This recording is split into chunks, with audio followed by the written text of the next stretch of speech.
Eu acho que tem outra coisa aí, né? Que é o lance do diabo. Alguém quer comentar? Não, o que é que eu fiz com esse comentário? Eu quero ver você comentar agora, Ian. Vamos lá. É? Ah, é interessante que ele apresenta algumas coisas que vai contar muito depois, né? Primeiro o completo Kelemen, que é o amigo dele kardecista, né? Que explica o diabo como sendo a alma dos mortos, mas para ele isso não faz sentido, né? Acho que é um pouco dos dois, né? Pode ser, pode não ser, mas o que importa mesmo para ele é afirmar que aquilo existe de fato, né? E aí ele começa a citar vários nomes de pessoas que ele conheceu que teriam pacto com o diabo. E o Hermógenes ele faz uma pausa antes e uma pausa depois. O inimigo. Mas isso aqui é muito maneiro, essa comparação que ele faz do catiço com a cachoeira, né? Existe, não existe? Não sei, mas cachoeira, o que é cachoeira? Um barranco que cai água. Cachoeira mesmo que existe, é um barranco, tem água que cai dentro. Se existe, se não existe, me diz você se existe cachoeira, se tem cachoeira. A gente que constrói o conceito, né? A gente constrói o conceito de cachoeira. A gente vê aquilo como cachoeira. Eu queria falar sobre o compadre Kelemen, que nunca me ocorreu, mas hoje me ocorreu, né? O Guimarães trabalha muitos nomes. E o Kelemen é o grande mentor espiritual do Riobaldo. É, na verdade, aquele que consegue com que o Riobaldo construa as suas lembranças de uma maneira mais positiva, né? Que ele consiga recuperar a si próprio, a lembrança que ele tem de que ele, na verdade, não construiu o pacto com o diabo. E se ele construiu, ele pode desconstruir, né? O Kelemen é kardecista, né? E a gente sabe que o kardecismo ele tem uma tintura muito cristã, né? E tem muito a questão de fazer o bem, né? Então esse nome Kelemen, eu acho que ele mistura o querer bem, porque o Kelemen é aquele que aparece como bondoso, né? Inclusive ele retira do Kelemen aquilo que a maioria dos homens que aparecem no Grande Sertão tem, que são homens que desejam mulheres, né? São homens que guerreiam, e o Kelemen não. É um homem que... capaz de resolver, né, os conflitos existenciais dele.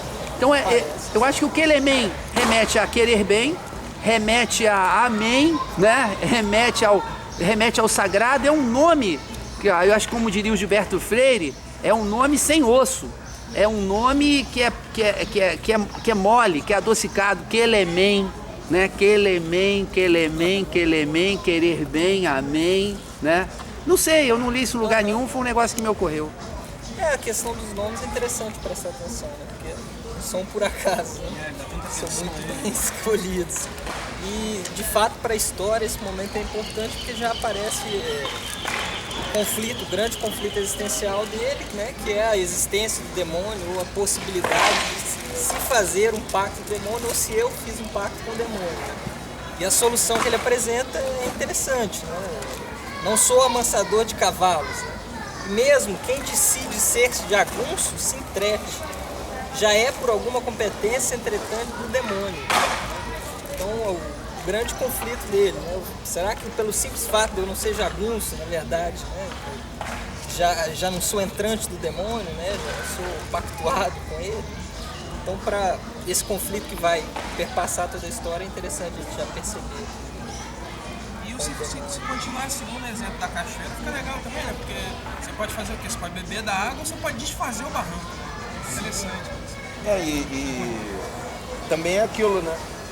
Assim como ele fala antes, né? Que o sertão, ele é tudo, né? Ele está em todos os lugares, não é só um espaço físico, mas também é dentro da gente. o que é dentro da gente, né?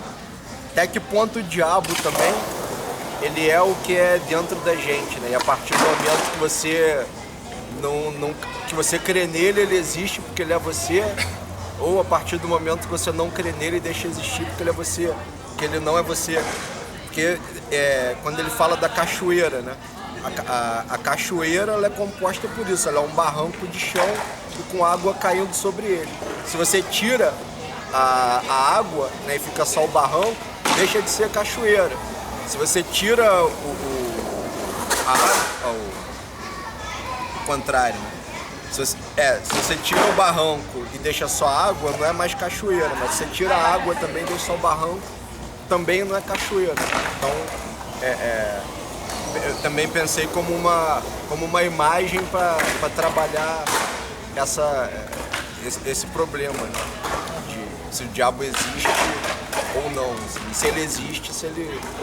Essa questão do Léo me lembra uma música que a Elis Regina canta, que é do Caetano Veloso, e que ela canta: tenha medo não, tenha medo não, não tenha medo não, tenha medo não, nada é pior do que tudo, nada é pior do que tudo que você já tem dentro do seu coração. Então ele está fazendo uma investigação sobre a natureza do homem. O sertão está em toda parte, a luta entre o bem e o mal estão em toda parte e estão dentro da gente também. Então assim como nos sertões se enfrentavam os Joca Ramiros e os Hermógenes, teoricamente o bem e o mal, depois dos Joca Ramiros, os Zé Bebelos e os Hermógenes, né? Dentro de nós também lutam essas forças, fazer o bem, fazer o mal. E o Riobaldo vai ser esse homem que personifica essa luta, né? Ele não é à toa que de todas as personagens que aparecem, ele é o único que muda de lado. É o único que sai de um lado e vai para o outro lado. Os outros todos já tinham um lado desde o começo, né? Talvez só Zé Bebelo, que está num lado e depois também vai ser um dos personagens que dialoga bastante com o Riobaldo. Mas Riobaldo vai ter isso entranhado. Ele está num lado e ele vai para o outro lado. Ele literalmente se bandeia de lados. Ao Zé Bebelo, não. Ele é convidado pelo outro lado a fazer parte. O Riobaldo não. É como se ele tivesse o tempo todo oscilando e essa oscilação dele permite a gente ficar refletindo. O que é o bem? O que é o mal? O que é a cachoeira? Como é que eu vou construir um significado na minha vida, né? Então você vê que é um começo que é aparentemente irrelevante, aparentemente um sertanejo diante desse Brasil que está se modernizando, que quer deixar os sertanejos para trás, e o Guimarães dizendo: olha a sabedoria do sertanejo, olha a simplicidade, mas ali já estão colocadas as grandes questões da humanidade. Vamos prestar atenção no que o sertanejo está dizendo, no caso esse sertanejo Riobaldo. Tem um pedaço lá no comecinho também, que está tentado, que acho que no primeiro parágrafo mesmo foi. Que é quando ele está falando do que é o sertão, ele vai dizer que você pode variar por léguas e sem dar com casa de morador. E isso é legal também, nessa questão do sozinho, né? Da solidão, de você ter uma imensidão que justamente essa modernidade está acabar com ela, ceifar ela completamente. De você ter essa solidão, você ter esse tempo de reflexão, você ter esse lugar onde você não dá com ninguém e que você tem que construir significado ali porque não está dado. Né? Você faz isso... Os espaços carecem de fecho, né? Isso. Você tem que dar sentido, dar significado. E ele fala onde o criminoso passa o seu Cristo Rei, arredado de autoridade, porque o sertão também é um lugar de expiação dos crimes e de reflexão. É no nada, é no silêncio, é na solidão que você vai poder pensar e construir o significado da sua vida. Porque quando você está no meio dos acontecimentos, você é obrigado a desempenhar um determinado papel. Você tem que ser o cangaceiro, você tem que ser o chefe, você tem que ser o cara que traz a água, etc e tal. E no sertão não, o sertão é que nem o espelho da tua alma, você tem que olhar para si mesmo, não tem outra coisa para ver. Só tem você e o sertão.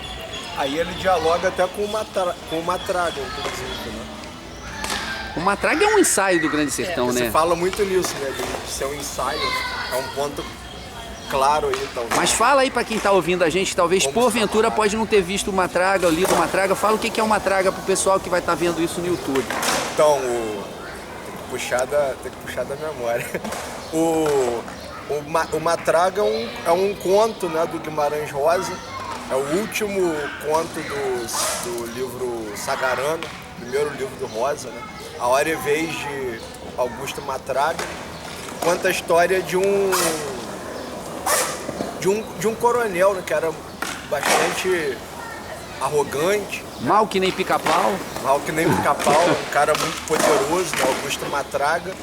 E por alguns motivos ele tem uma desavença com outro coronel que resolve eliminá-lo, né? E consegue pagar, contrata os próprios bate-paus lá do Matraga, né, para darem uma surra nele para acabarem com ele, jogá-lo de um penhasco, né? Ele sofre, né, essa agressão toda, é jogado do penhasco. Literalmente é a queda, né? Sofre a queda, né? Mas não morre. É encontrado por um casal de... Casal de pretos, ele fala. Casal de pretos, que ele fala, né? Que tem ali toda a prática dos curandeiros, né? E tratam dele durante Que viviam praticamente invisíveis, escondidos no mato para não ser perseguido, né? É um negócio assim incrível. Os pretos viviam escondidos debaixo do penhasco porque não tinha espaço para eles naquela sociedade, né? Mas eles tinham contato com o sagrado. Viviam onde o coronel foi descartado, né? Onde ele foi jogado, né? E quando depois que ele é curado por esse casal, ele decide passar por esse processo de mudança, né? Que é quase uma geologia, quase a história da conversão de um santo, né? Decide não beber mais, não fumar, capinar. Anda no burrinho. Anda no burrinho. Animal de Jesus. Então ele vive ali o seu, como diz o Rosa depois no Grande Sertão Veredas, né? O Matraga, ele vive o seu Cristo Jesus, né? E aí a história toda se dá, ela vai se desenlaçando quando, justamente no momento que ele acredita que consegue encontrar essa conversão, né? Ele se encontra com o maior jagunço, com o maior cangaceiro que o sertão já tinha visto, né? Que é o seu Joãozinho Bem-Bem. E que é mencionado no Grande Sertão, né? Como um dos grandes jagunços da história, Isso, né? como um dos grandes jagunços da história, né? E a partir do encontro ali com o Joãozinho Bem-Bem, o conto ele toma toda uma dimensão de tragédia, né? Que é aquilo, né? Quanto mais você está buscando ali uma coisa, acaba acontecendo algo paradoxal, né? Dá essa dimensão de como o tempo ele é sempre aberto, é o oposto dessa modernidade que quer colocar o sertão abaixo, né? Que a tragédia, ela traz isso. A tragédia, ela não é longe de ser um fatalismo, né? É o contrário, né? Ela mostra como o futuro está aberto e coisas inesperadas, até maiores do que a gente, podem acontecer. Agora aproveitar esse momento aqui para você se apresentar, porque a gente não se apresentou, né, para o pessoal que está vendo. Fala aí, Léo. Então, meu nome é Leonardo Lusitano, sou professor de História, né? Leciono em escolas públicas e particulares. Depois da graduação em História também parti para um mestrado na área de Letras, exatamente para estudar um pouquinho Guimarães Rosa, né? Para pegar essa paixão e não para levá-la, para aprisioná-la dentro da academia, mas o contrário, assim, para ter oportunidade de ter contato, né, com essa obra e trazê-la aqui para fora, para a vida mesmo, para o jogo. Maravilha. Sempre no sentido anti-horário e também para o meu amigo Rafael não ser o segundo a falar, se ele achar que era perseguição contra vascaínos. Ele vai ser o quarto, que nem o Flamengo está no G4, ele vai ser o quarto a falar. Vamos aqui ao Gustavo Fialho. Ó, essa piada foi você mesmo que fez, eu não tenho nada a ver com isso, hein? Gustavo Fialho, que junto com o Leonardo são os responsáveis pelo Proseando Rosa, por esse ciclo de debates e conversas. Sou estudante de História da UF e faço monografia sobre o sertão de Minas, aliado ao Grande Sertão Veredas. E acho que é isso, né? E vai começar em março o quê?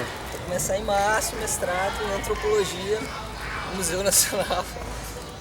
É isso aí. Sou Ian Oliveira, sou estudante de História da UF. Viajei com o Gustavo pro sertão na metade do ano passado e me apaixonei não só pelo Guimarães, mas pelo ambiente onde ele se inspirou, né? E desde então tenho procurado treinar e conhecer um pouco mais do sertão e da literatura sertaneja. Então, meu nome é Rafael, vascaíno. Eu vim do mesmo solo inédito que todo mundo aqui, também vim da UF, faço história lá.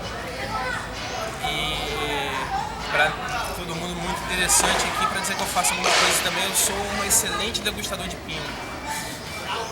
Especialista importantíssimo, que a gente abre ritualmente fazendo libação, né, para os nossos deuses, porque o rosa tem que ter um jardim e tem que ter pinga. E quem está filmando aqui esse colóquio sensacional é o Burrico, que você já conhece, que já foi filmado demais. Hoje eu estou filmando os bonitões aqui, é muito melhor assim, eu fico na câmera só filmando os bonitões, aí Gustavo, Ian, Rafael, Leonardo, fico só segurando a câmera, vocês têm essa alegria hoje. A risada disso aí.